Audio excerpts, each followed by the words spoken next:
Bismillahirrahmanirrahim.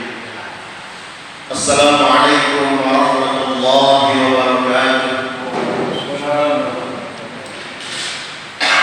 Alhamdulillahilladzi bi ni'matihi tatimmu shalihat. Walhamdulillahi hamdan katsiran thayyiban mubarakan fihi kama yuhibbu rabbuna wa yarda. Asyhadu an la ilaha illallah wahdahu la syarika lah wa asyhadu anna Muhammadan abduhu wa rasuluh. Allahumma shalli wa sallim wa barik ala Muhammad wa ala alihi wa ashabihi wa man tabi'ahum bi ihsanin ila yaumiddin. Masyaallah muslimin, bapak-bapak, ibu-ibu, jamaah salat maghrib, ya, semoga kita semua senantiasa dirahmati, dicintai, dikasihi dan diridhai oleh Allah Subhanahu wa taala. Alhamdulillah, kembali kita mengucap syukur kepada Allah Subhanahu wa taala. Sore atau malam hari ini Allah takdirkan kita untuk kembali bertemu di majelis ini dalam keadaan sehat walafiat untuk melanjutkan kajian kita dalam pembahasan kitab Riyadhus Shalihin, salah satu di antara kitab yang disusun oleh Imam An-Nawawi Asy-Syafi'i rahimahullah ta'ala. Salah satu di antara kitab yang menjadi rujukan para ulama di seluruh penjuru dunia. Maka wajar kiranya jika kitab ini bisa dibahas, dikaji di majelis-majelis ilmu, ya, dimanapun dan dalam kondisi apapun, kitab ini banyak dikaji oleh kaum muslimin. Maka sebagai seorang muslim kita pun ikut berusaha untuk mengkaji dan memahami isi kandungan kitab ini dengan harapan kita bisa mengambil faedah di dalamnya, baik yang berkaitan dengan aqidah, ibadah, akhlak dan muamalah, sehingga kita mendapatkan banyak ilmu yang bermanfaat, petunjuk dan kemudahan-kemudahan untuk mengamalkannya dalam kehidupan sehari-hari. Kemudian daripada itu kita juga tidak lupa berselawat kepada baginda Rasulullah sallallahu alaihi wa ala alihi wasallam. Dalam kitab Riyadhus Shalihin ini diketengahkan oleh beliau sunnah-sunnah Rasulullah sallallahu alaihi wasallam.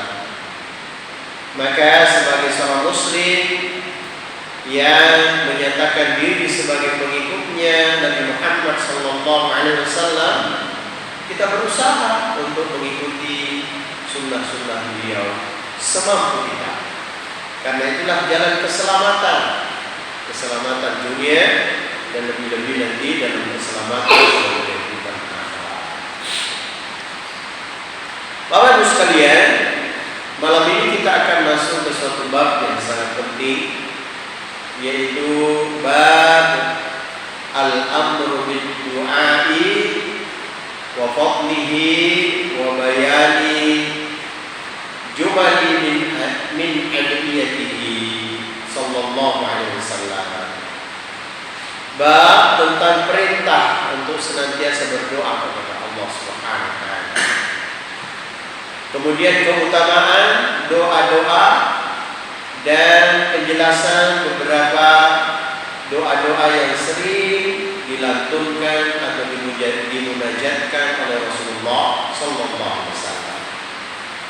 Jadi kita akan belajar tentang doa-doa yang diajarkan oleh Rasulullah sallallahu alaihi wasallam. Bab ini bab yang ke-250 dalam kitab Riyadhus Shalihin. Mungkin ada yang bertanya, apa urgensinya kita berdoa kepada Allah Subhanahu wa taala? Maka jawabannya, karena kita ini hamba yang lemah. Kita ini makhluk yang penuh dengan kekurangan dan keterbatasan. Banyak keinginan, banyak kebutuhan yang tidak mampu kita penuhi. Banyak juga hal-hal yang tidak menyenangkan, bahkan mungkin berupa bencana, musibah, malapetaka yang tidak mampu kita tolak. Sebagaimana saudara-saudara kita di Sumatera, insyaallah, ternyata kondisi yang mereka alami itu luar biasa. Ya, karena biasanya kalau orang bicara soal banjir, ya mungkin gambarannya seperti itu. Tapi ternyata yang menimpa saudara-saudara kita di sana, masya Allah, luar biasa. Rumah-rumah hancur, bahkan lumpur menenggelamkan rumah-rumah. Kebun-kebun, sawah-sawah tidak bisa diambil hasil. Hewan-hewan ternak hanyut terkubur. Bahkan manusia banyak yang belum ditemukan jasadnya. Ya, dan kesulitan hidup, dampak dari banjir, kesulitan hidup. Beginilah hakikat kita manusia, banyak kekurangan, banyak keterbatasan. Maka kita butuh Allah Subhanahu wa ta'ala. Kita butuh kepada Allah agar apa yang kita butuhkan dalam hidup ini, Allah Subhanahu wa ta'ala bisa menolong kita, membantu kita untuk memberikan apa yang kita butuhkan dalam hidup ini, atau menolong kita dari berbagai macam musibah, bencana dan malapetaka yang menimpa, agar kita dientaskan dari musibah tersebut, dikeluarkan dari perkara yang menyakitkan, menyengsarakan tersebut. Ya, jadi kita butuh berdoa. Maka orang yang tidak berdoa itu dikatakan orang sombong oleh Allah Subhanahu wa ta'ala. Ya, sekalipun seluruh kebutuhan hidup sudah terpenuhi, tetap saja harus berdoa. Karena itu menyatakan kerendahan diri di hadapan Allah Subhanahu wa ta'ala. Oleh karena itulah saya nasihatkan kepada diri saya dan kita semuanya, jangan pernah kita merasa cukup sehingga tidak mau berdoa. Jangan malas berdoa. Karena semakin sering kita minta kepada Allah, semakin Allah sayang kita. Beda dengan manusia. Kalau kita minta-minta ke manusia itu mungkin sekali dua kali ridho, tapi lama-lama dia tidak suka. Beda dengan Allah. Semakin sering kita minta, semakin Allah Subhanahu wa ta'ala sayang. Jadi begitulah hakikat dan doa. Maka di bab ini Rasulullah SAW atau beliau Al-Imam An-Nawawi mengangkat beberapa ayat dan hadis-hadis Rasulullah berkaitan dengan doa. Yang pertama berkaitan dengan ayat-ayat yang diangkat oleh Al-Imam An-Nawawi dalam bab ini. Kalau Allah Ta'ala, Allah berfirman dalam surah Al-Ghafir ayat 60, wa qala rabbukum ud'uni astajib lakum. Ya, maka Rabbmu berkata, dan maka Allah Subhanahu wa ta'ala berdoalah kepada Rabbmu, yang kepada Allah Subhanahu wa ta'ala, niscaya Allah akan mengabulkan doa. Ud'uni astajib lakum. Berdoalah kepadaku, niscaya aku akan memperkenankan doa. Ini janji Allah. Ini janji Allah Subhanahu wa ta'ala. Maka memang benar bahwa doa itu dalam dua kondisi. Pertama, ada doa yang tidak diterima dan ada doa yang diterima oleh Allah Subhanahu wa ta'ala. Ya. Doa yang tidak diterima adalah doa-doa yang memang dimunajatkan kepada Allah Subhanahu wa ta'ala tapi tidak memenuhi syarat dan kriterianya untuk diterima. Ya, salah satu contohnya orang yang banyak bermaksiat kepada Allah, makan makanan haram, atau melakukan perkara-perkara yang dimurkai oleh Allah Subhanahu wa ta'ala. Boleh jadi doa-doanya menjadi terhalang, tidak diterima oleh Allah. Ya. Adapun orang-orang beriman senantiasa berusaha untuk mentaati Allah, kemudian berdoa kepada Allah, insya Allah doanya diterima. Dalam 3 kondisi. Pertama, langsung diterima, diijabah, tidak lama setelah dia berdoa. Ya, tidak lama setelah dia berdoa. Dan dikabulkan dalam kehidupan di dunia ini. Minta ini, minta itu, mohon ini, mohon itu, dikabulkan oleh Allah SWT. Itu doa yang pertama. Jenis doa yang kedua, ya, tidak diterima atau tidak dikabulkan dalam kehidupan dunia, tapi disimpan oleh Allah nanti untuk simpanan kita di akhirat. Ya, simpanan kita di akhirat.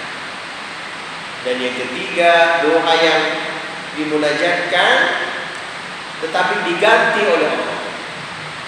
Kita minta, ya Allah, berikanlah aku ini dan itu. Ternyata Allah tidak berikan sesuai permintaan. Tapi Allah Subhanahu wa taala menukar dengan sesuatu yang seharusnya menimpa kita dari perkara-perkara yang tidak menyenangkan, baik berupa kesengsaraan, berupa penderitaan, berupa bencana, malapetaka. Allah tidak jadi menimpakan bencana tersebut karena doa-doa kita. Ya, memang benar tidak diberikan sesuai dengan keinginan kita, tapi Allah ganti dengan perkara yang seharusnya menimpa kita tidak jadi menimpa. Ya, maka tidak ada salahnya Bapak Ibu sekalian, jamaah sekalian, untuk selalu berdoa kepada Allah Subhanahu wa taala. Apapun kebutuhan kita, yang besar ataupun yang kecil, ya, yang besar ataupun yang kecil, untuk urusan dunia, untuk urusan akhirat, banyak berdoa kepada Allah Subhanahu wa taala. Kemudian dalam ayat yang lain Allah berfirman, surat Al-A'raf 55, "Ud'u rabbakum tadarruan wa khufyatan innahu la yuhibbul mu'tadin." Adab berdoa.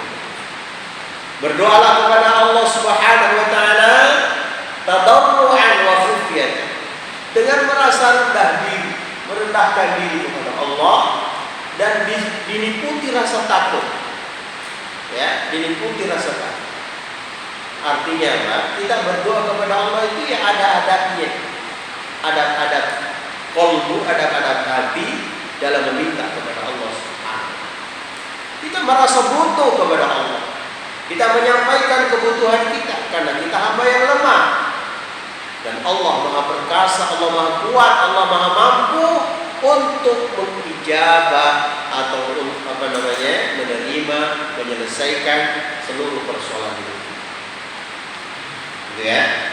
Kemudian kata Allah, innahu la yuhibbul mu'tadin. Sesungguhnya Allah itu tidak suka orang-orang yang melampaui batas.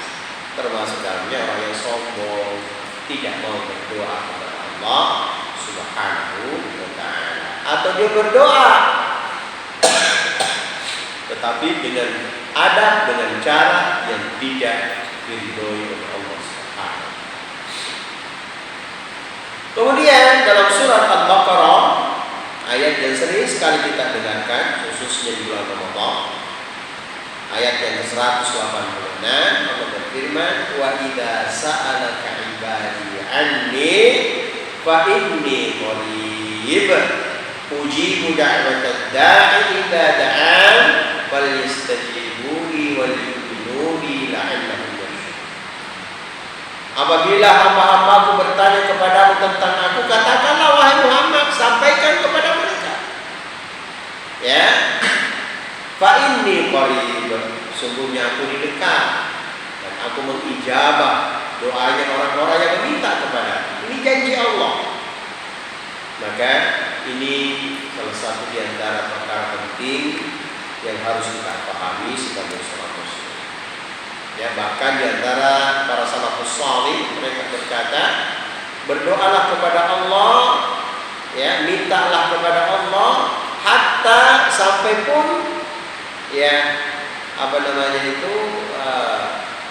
agar Allah Subhanahu wa taala itu memudahkan untuk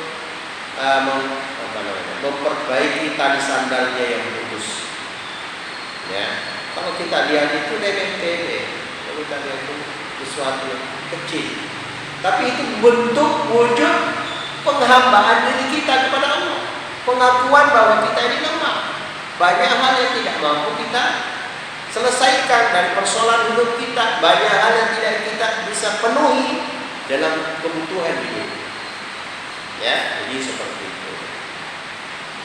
Baik, sebelum kita lanjutkan dengan hadis-hadis yang berkaitan dengan doa dan beberapa doa yang diajarkan Rasulullah, ada satu penjelasan yang disampaikan oleh beberapa ulama berkaitan dengan macam-macam doa. Di antara para ulama ada yang menyebutkan bahwa bentuk-bentuk doa itu ada 3. Ada juga yang menambahkan jadinya 4. Ya, wa dalilul isti'anatu qawluhu iyyaka na'budu wa iyyaka nasta'in. Jadi doa itu ada 3 macam ditambah 1. Yang 3 macam ini kata beliau penulis namanya satu salah namanya al-isti'anah. Doa yang pertama namanya al-isti'anah, minta pertolongan, minta bantuan, ya, minta bantuan atau dukungan terhadap apa yang kita inginkan dan kehendaki. Itu namanya isti'anah. Dalilnya apa? Surat Al-Fatihah. Iyyaka na'budu wa iyyaka nasta'in. Hanya kepada Engkau lah ya Allah kami menyembah, beribadah, tunduk, patuh, dan hanya kepada Engkau lah kami meminta pertolongan.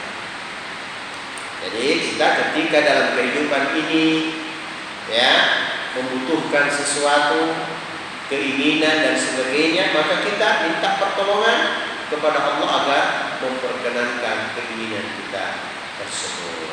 Ini namanya al-isti'anah. Kemudian berkaitan dengan isti'anah juga ada hadis Rasulullah sallallahu alaihi wasallam, beliau bersabda, "Idza sta'anta fasta'in billah." Jika engkau meminta, memohon pertolongan, maka minta dan mohonlah pertolongan kepada Allah Subhanahu wa taala. Jadi bentuk doa yang pertama namanya al-isti'anah.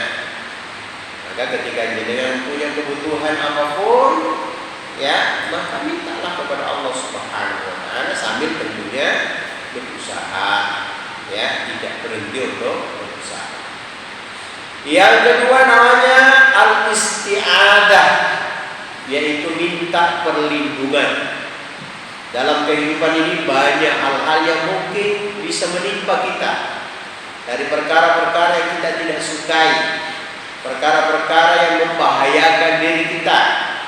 Maka kita minta kepada Allah untuk melindungi kita, jangan sampai hal tersebut menimpa kita. Ini namanya al-isti'adah. Ya, makanya dalam surat Al-Falaq dan surat An-Nas itu jelas Allah mengatakan, "Qul," katakanlah wahai Muhammad, "A'udzu birabbil falaq." "Qul a'udzu birabbin nas." Maka Allah Subhanahu wa taala mengajarkan kepada Nabi kita Muhammad sallallahu alaihi wasallam untuk diajarkan kepada seluruh umatnya agar kita meminta perlindungan kepada Allah Subhanahu wa taala dari hal-hal yang bisa menimpa kita dan perkara yang kita tidak suka. Karena banyak kita dalam hidup ini mungkin menghadapi sesuatu yang membahayakan diri kita, membahayakan keluarga kita, membahayakan masyarakat kita. Ya, minta pertolongan kepada Allah SWT. Atau dari sesuatu yang mungkin seperti penyakit, ya, penyakit apapun. Makanya banyak doa-doanya Rasulullah itu berlindung dari berbagai macam penyakit. Atau dari sifat-sifat buruk, sifat-sifat jelek. Ya, Allahumma inni a'udzubika min munkaratil akhlaqi. Ya, kita minta kepada Allah agar dijauhkan dari akhlak-akhlak yang buruk dan sebagainya. Nah, ini namanya al-isti'anah.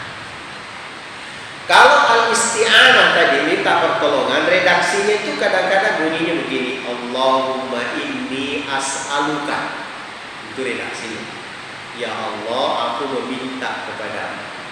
Kadang kita minta ilmu yang bermanfaat, rezeki yang halal, tubuh yang sehat, dan sebagainya. Itu redaksinya diawali dengan Allahumma inni as'aluka. Ya Allah, aku meminta, aku memohon kepadamu. Ya. Adapun yang kedua, al-isti'adzah tadi, redaksinya kadang-kadang bunyinya Allahumma inni a'udzu bika. Itu namanya al-isti'adzah, doa-doa perlindungan. Dan banyak sekali doa-doa Rasulullah yang diajarkan berupa doa-doa perlindungan tersebut. Kemudian yang ketiga, bentuk doa yang ketiga namanya al-istighatsah. Al-istighatsah yaitu meminta kepada Allah Subhanahu wa taala dan memohon keselamatan dari kesulitan-kesulitan yang sedang kita hadapi, dari kebinasaan, dari musibah, dari penyakit yang sedang melanda. Ya, agar Allah mengangkat dan menghilangkan kesulitan-kesulitan, penderitaan, musibah, penyakit dan sebagainya yang sedang melanda kita. Ya, ini namanya al-istighatsah. Ya, maka kita harus memahami ini kadang ketika kita sedang mengalami berbagai macam hal-hal yang menimpa kita dari persoalan-persoalan hidup atau hal-hal yang membahayakan diri kita, maka kita harus meminta kepada Allah agar hal tersebut diangkat, dihilangkan oleh Allah Subhanahu wa taala. Ya. Dan inilah yang dijalankan oleh Rasulullah, para sahabat, dan beginilah ya diajarkan dalam bentuk doa-doa oleh Rasulullah SAW. Tidak ada redaksi khusus berkaitan dengan istighatsah. Namun biasanya diawali dengan menyeru Asmaul Husna. Ya Rabb, misalnya begitu. Atau Ya Allah, dan seterusnya menyeru Allah Subhanahu wa taala atau menyebut namanya yang husna. Ya Allah, Ya Rahman, Ya Rahim, Ya Hayyu Ya Qayyum. Banyak kalimat-kalimat yang kita ucapkan, kemudian baru kita sampaikan hajat kita kepada Allah agar kita diangkat persoalan hidup yang menimpa kita. Ya, contohnya ya birahmatika nastaghith, dengan rahmatmu ya Allah aku beristighatsah. Ya, aku minta bantuan, aku minta pertolongan agar Engkau menghilangkan segala yang menimpa kami. Itu namanya istighatsah. Ya. Salah satu doa yang masyhur dan itu termasuk doa istighatsah adalah doanya Nabi Yunus. Doanya Nabi Yunus. Masih ingat doanya Nabi Yunus? La ilaha illa anta subhanaka inni kuntu minadh dhalimin. Dalam kondisi kita terjepit, kesulitan, kita terhimpit dengan sesuatu yang Masya Allah menakutkan diri kita, jangan lupa baca doa, berulang-ulang, ya, minta kepada Allah Subhanahu wa taala, sebutkan ya keesaan Allah Subhanahu wa taala dan nyatakan keburukan atau kemaksiatan atau apapun yang pernah kita perbuat sehingga Allah ridho dengan kita, Allah kasihan dengan kita, kemudian Allah angkat masalah yang sedang kita hadapi. Ya, jadi ini namanya al-istighatsah. Allah Subhanahu wa taala berfirman ya berkaitan dengan istighatsah tadi, Allah menyatakan istastaghithuna rabbakum fastajaba lakum. Dan ingatlah ketika kamu memohon pertolongan kepada Tuhanmu untuk menghilangkan menghilangkan kesulitanmu, maka Allah memperkenankan doamu atau permohonanmu tersebut. Ya, jadi ini penting sekali Bapak sekalian. Kemudian ada yang menambahkan dengan yang keempat, yaitu al-istighfar. Ya, istighfar. Ada yang memasukkan bahwa istighfar itu sebenarnya doa. Ya, istighfar itu sebenarnya doa.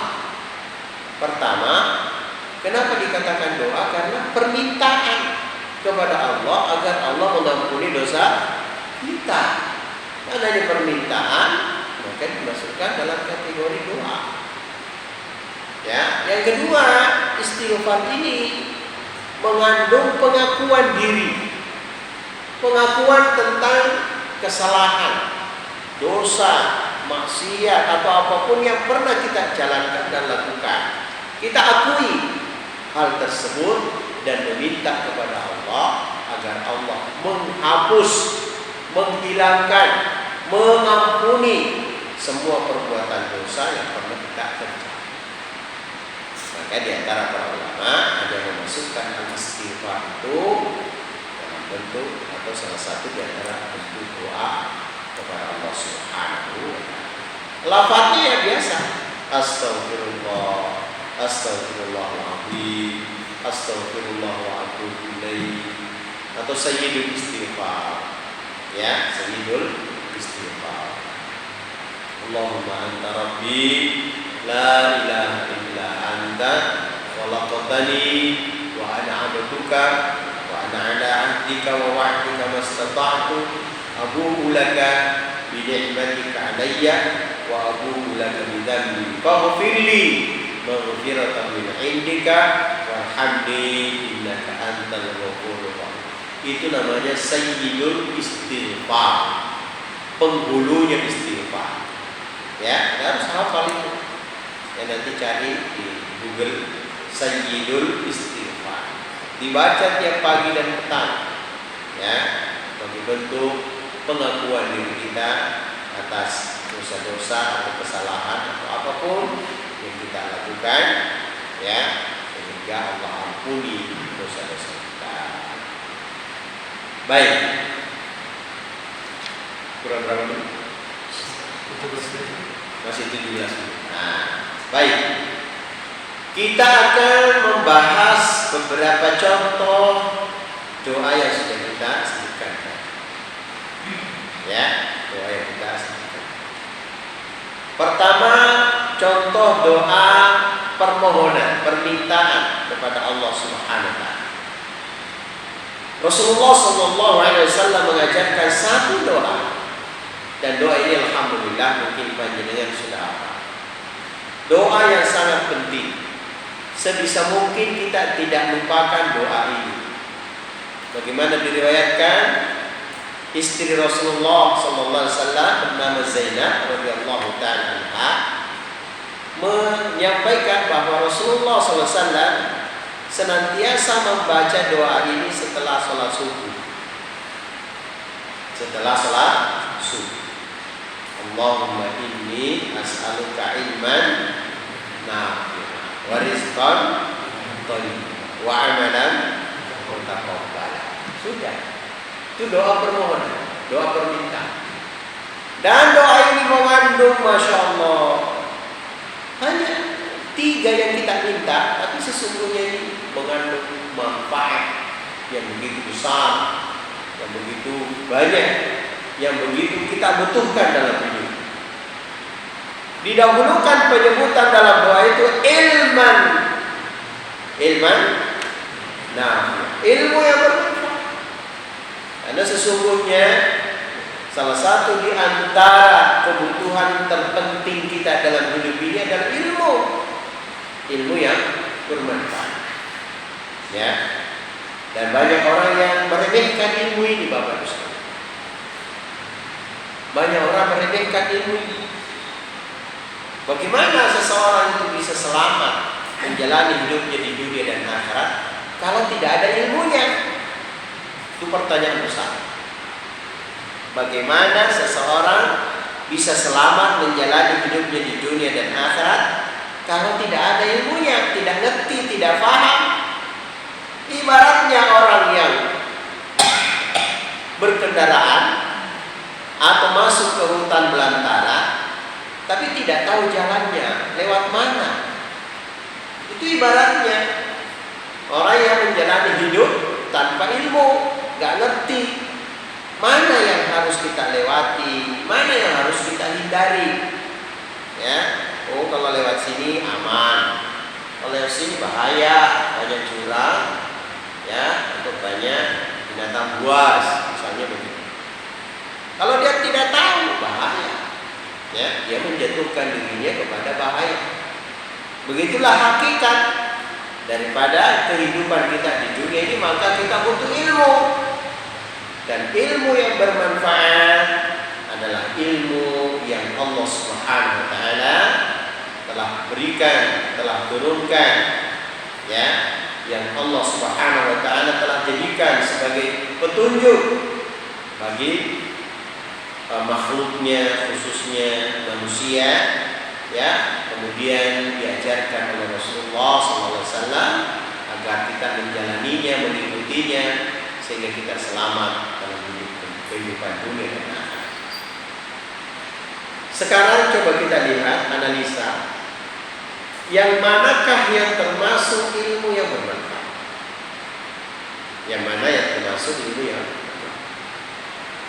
Di antara yang dimaksud dengan ilmu yang bermanfaat adalah ilmu yang menjadikan pemilik ilmu itu semakin dekat dengan Allah.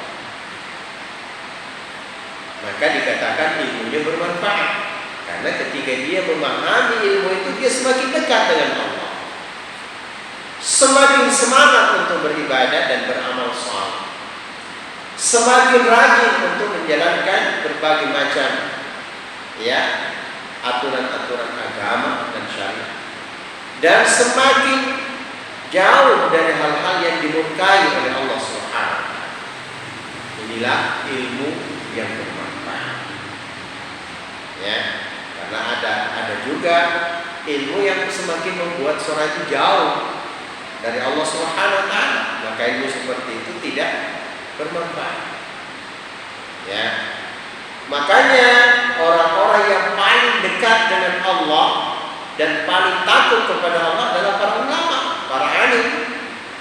Ya, maka ilmunya para ulama itu menghantarkan kepada lebih dekat dengan Allah. Ini salah satu di antara bentuk ilmu yang bermanfaat. Termasuk di dalamnya adalah ilmu yang kita mentadabburi alam, kita membaca fenomena-fenomena alam. Seluruh alam raya ini kita lihat, kita baca, kita renungi, dan semakin membawa kita untuk mengagungkan Allah Subhanahu wa taala. Jadi jangan dikira bahwa kalau nggak hafal Quran, nggak hafal hadis, berarti ilmunya nggak bermanfaat. Bukan itu yang dimaksud. Ya, semakin dekat dengan Allah karena melihat betapa keagungan Allah yang ada di alam. Dia baca, dia renungkan ayat-ayat kauniyah Allah yang ada di alam ini, sehingga bertambah rasa takutnya, bertambah pengagungannya kepada Allah Subhanahu wa taala. Yang kedua, termasuk di antara ilmu yang bermanfaat adalah ilmu yang diajarkan, ya, dan diamalkan. Artinya dia sendiri mengamalkan ilmunya, menjalankan perintah-perintah syariat yang dia sudah pahami, menjauhi larangan-larangan syariat yang sudah dia tak ketahui. Ya, diamalkan, dijalankan, dan dia juga ajarkan kepada orang lain.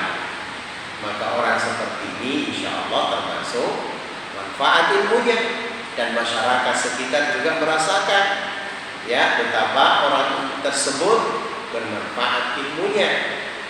Ya, inilah yang disebut dengan ilmu yang salah satu di antara ilmu yang bermanfaat. Ya. Jadi ketika ilmu kita itu kita amalkan, maka buahnya ilmu itu berupa amal. Dan ilmu bisa berbuah atau bermanfaat kalau diamalkan. Kita ilmu dalam Islam itu tidak hanya berupa teori-teori, ya, pengetahuan, tidak. Tapi ilmu dalam Islam itu ilmu yang harus dijalankan, diterapkan dalam segala sendi-sendi kehidupan. Ya. Kemudian nomor 3, ilmu yang manfaatnya bisa langgeng sehingga pemiliknya mendapatkan namanya amal jariah. Ya, walaupun dia sudah meninggal, manfaat ilmunya itu masih ada. Kenapa? Karena diamalkan oleh orang lain. Ya, diterapkan atau dijalankan oleh orang lain yang hidup. Dia sudah meninggal, tapi ilmunya masih mengalir pahalanya. Ya, sebagaimana yang kita dapatkan dalam hadis Rasulullah, "Idza matal insanu atau idza mata ibnu Adam, qata amaluhu illa min thalathin, sadaqatin jariyatin, aw ilmin yuntafa'u bihi, aw waladin shalihin yad'u lahu." Ilmu yang bermanfaat. Ya, maka kalau kita sebagai seorang muslim punya kemampuan mengajarkan ilmu, itu jauh lebih baik. Ya, kalau kita punya kemampuan mengajarkan. Kemudian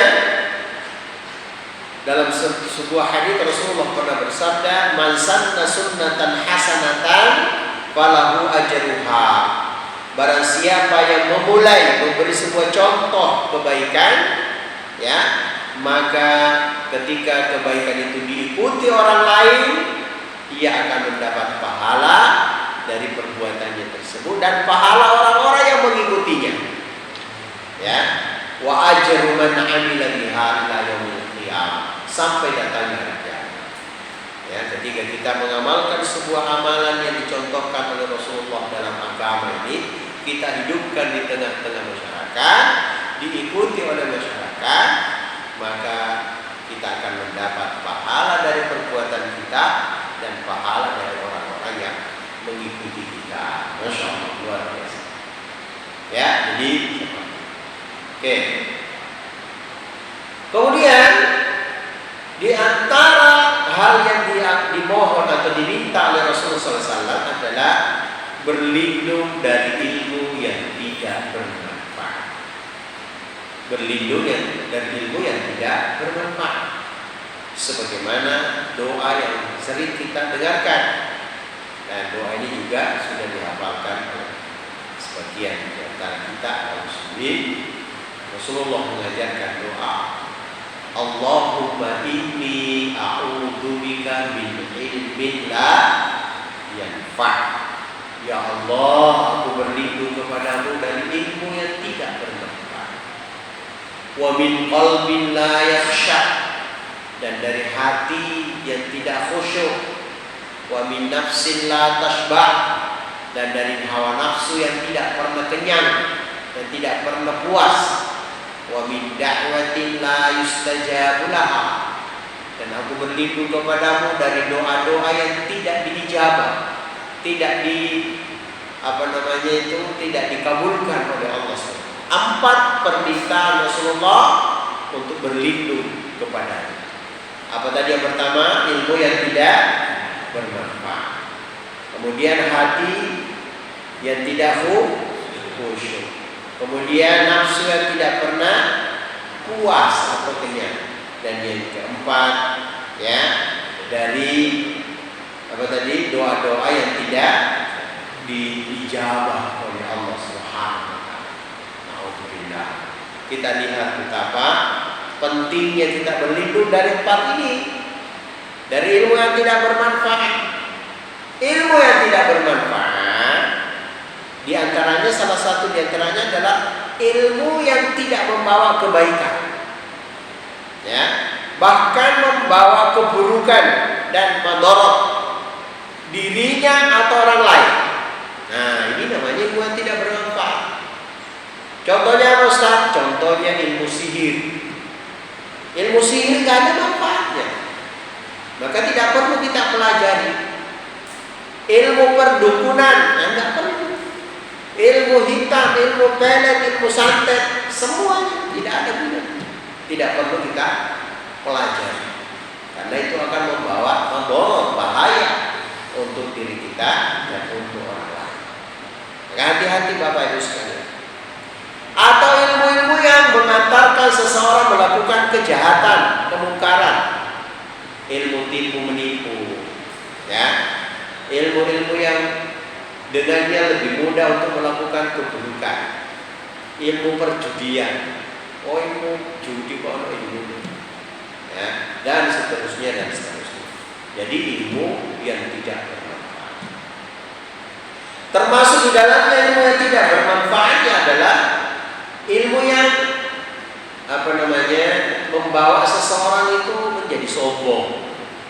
Ya, dia belajar ke sana kemari, dia sekolah tinggi-tinggi, tapi yang dia dapatkan dari situ adalah berbangga-bangga dengan ilmunya. Ya, berbangga dengan ilmu. Dia sombong dengan ilmu. Dia ke sana kemari membanggakan ilmu. Ini enggak boleh. Itu tidak manfaat. Kemudian ilmu yang dia pelajari tentang urusan-urusan dunia sehingga dia lupa untuk belajar ilmu akhirat. Kan ada juga orang begitu. Ya, sibuk, suntuk, terus dia belajar ilmu dunia. Tapi dia tidak tahu tentang ilmu akhirat, tentang ilmu syariat.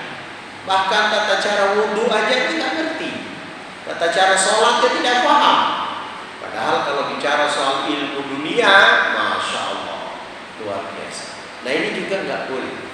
Ya, disindir oleh Allah Subhanahu Wa Taala dalam surat Ar-Rum ayat 7. Artinya dicela. Ya'lamuna dhahiratan atau ya'lamuna dhahiran minal hayatid dunya wa hum 'anil akhirati ghafilun. Mereka itu kalau bicara soal ilmu dunia, Masya Allah, piawai, ahli, ya, istilahnya sekarang itu cendekiawan atau sangat piawai dalam ilmu. Tapi untuk ilmu tentang kehidupan akhirat, tentang yang akan menghantarkan kita nanti mendapatkan kemuliaan dalam kehidupan akhirat, nggak paham. Dia habiskan waktunya, umurnya, pikirannya, ya, untuk belajar ilmu dunia, tapi dia lalai, dia lupa, dia tidak mau belajar ilmu akhirat. Maka ini termasuk di antara hal-hal yang perlu kita doa kepada Allah agar Allah menggerakkan kita ilmu yang bermanfaat dan Allah jauhkan kita dari ilmu yang tidak bermanfaat. Baik, saya kira ini mungkin ada yang mau didiskusikan, silakan Bapak Ibu sekalian. Monggo.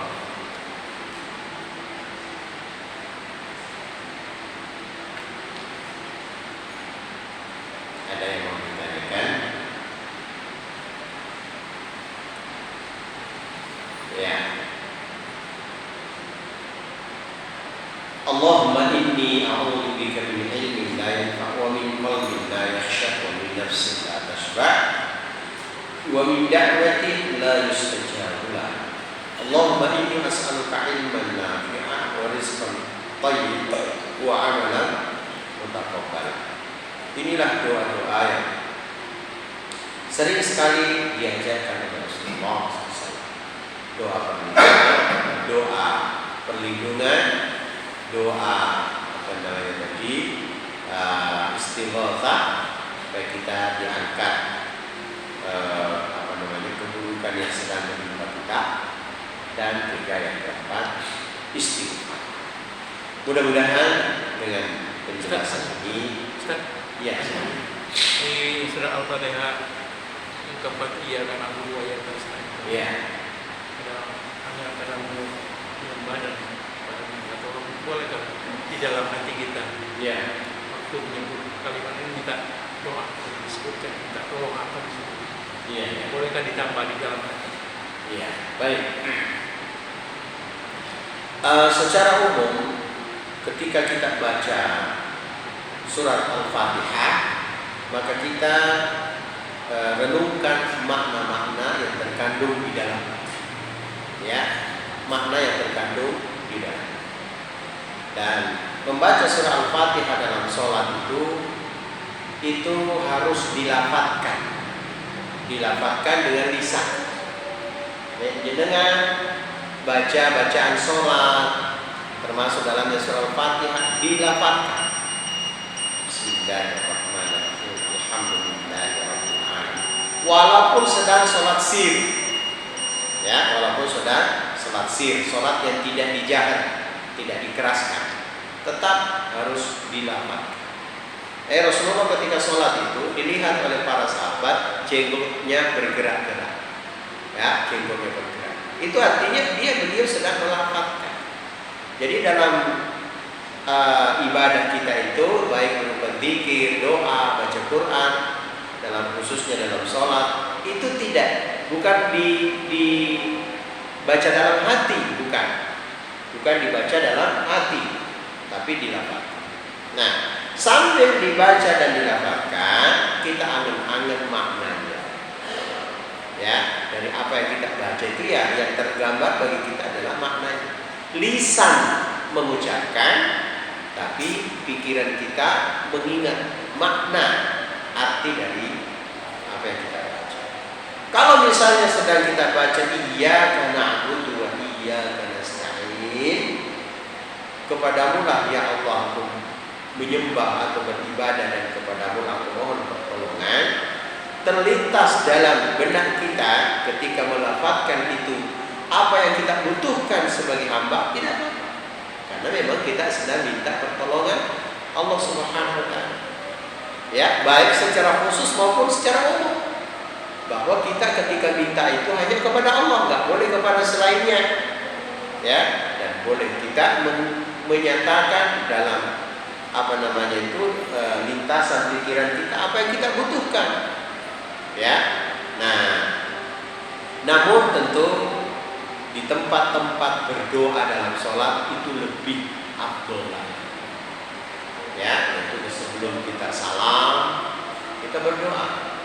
Ya, berdoa sesuai dengan apa yang menjadi kebutuhan kita.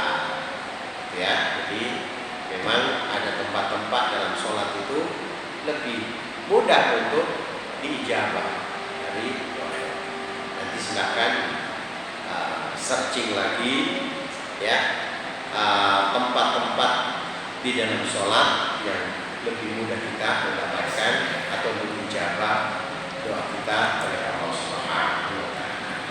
Tapi tidak salah ketika kita merenungkan makna dari apa yang kita baca, terlintas dalam pikiran kita apa yang kita inginkan untuk kita minta kepada Allah Subhanahu wa taala. Baik, saya kira itu semoga bermanfaat yang kita pelajari bersama, dan mohon maaf kalau apa yang saya sampaikan ada hal yang kurang berkenan pada teman-teman semuanya. Kita tutup dengan doa majelis. Subhanallahumma wa bihamdika asyhadu an la ilaha illa anta astaghfiruka wa atubu ilaik.